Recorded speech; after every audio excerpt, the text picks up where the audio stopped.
सामिन कराम, नमाज के 7 फ़राइज़ हैं।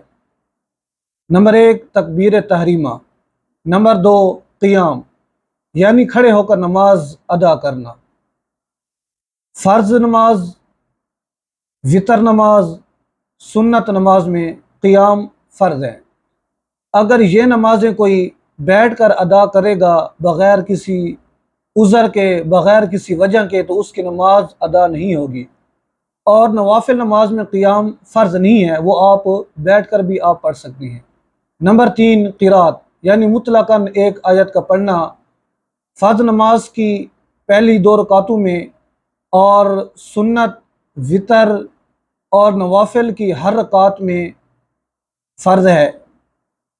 इसी तरह नंबर 4 रुकू करना, नंबर 5 सजदा करना और नंबर 6 क़ाद अखीरा यानी नमाज पूरी करके आखिर में अत्तहियात में बैठना और नंबर 7 दोनों तरफ सलाम फेरना।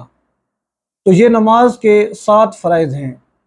अगर इनमें से कोई एक फ़र्ज़ भी रह जाए आपकी नमाज नहीं होगी, अगरचे आप सजदा सहव भी कर ले फिर भी आपकी नमाज नहीं होगी।